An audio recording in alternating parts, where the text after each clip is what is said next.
তুমি জীবনে কতবার হেরেছ তাতে যায় আসে না, কারণ তোমার একটি মাত্র জয় সমস্ত হারের যোগ্য জবাব। আমাদের শেষ নিঃশ্বাস পর্যন্ত চেষ্টা করা উচিত। হয় লক্ষ্য অর্জিত হবে, আর না হলে অভিজ্ঞতা হবে।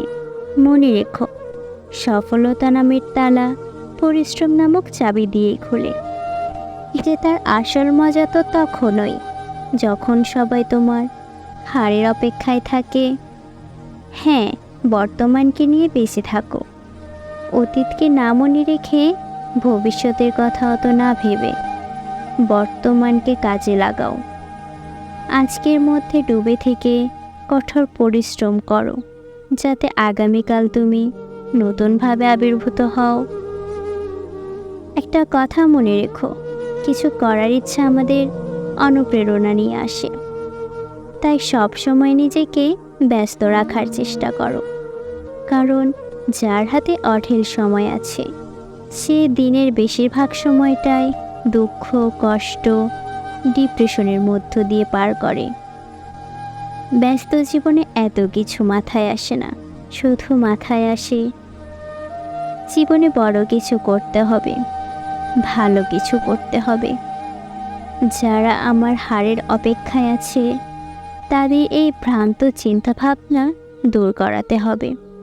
আমাকে আরও বেশি মেহনত করতে হবে, আরও বেশি পরিশ্রম করতে হবে। আর হ্যাঁ, পরিশ্রমটা নীরবে করো, যেন তোমার সাফল্যটাই শোরগোল করে। আগে পিছে কে কী ভাবলো, কে কী করলো, সেদিকে কান দিও না। তোমার লক্ষ্য একদিকে স্থির রেখো, যেন দুর্বল না করতে পারে।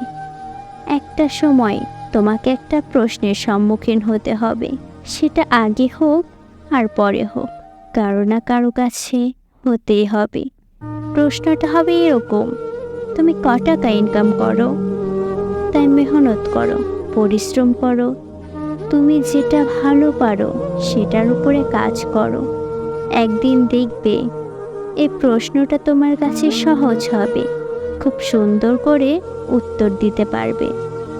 একটা কথা আছে, সত্যি বলতে নিজের ইতিহাস লিখতে যতটা কলমের প্রয়োজন, তার থেকে অনেক গুণ বেশি সাহসের প্রয়োজন। তাই ভুলে যাও কে কি বলছে, কে কি ভাবছে। তোমার একটি জয় সকল হারের যোগ্য জবাব, সকল অপমানের যোগ্য জবাব। একটা কথা মাথায় রেখো, পরাজিত ব্যক্তি জিততে পারে, কিন্তু মনের দিক দিয়ে পরাজিত ব্যক্তি জিততে পারে না। তাই সর্বদা ইতিবাচক চিন্তা নিয়ে আসো, দিন শুরু করো। তোমার যেটি মন চাই, যদি তুমি পারো শুরু করো।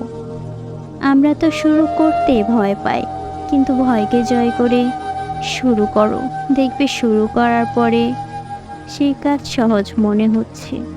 তাই পরিশ্রম করো, কারণ প্রতিটি সফলতার পেছনে দেখবে অক্লান্ত পরিশ্রম, তারপর সফলতা। পরিশ্রম ব্যতীত সফলতা হয় না, আর সফলতার আরেক নাম পরিশ্রম।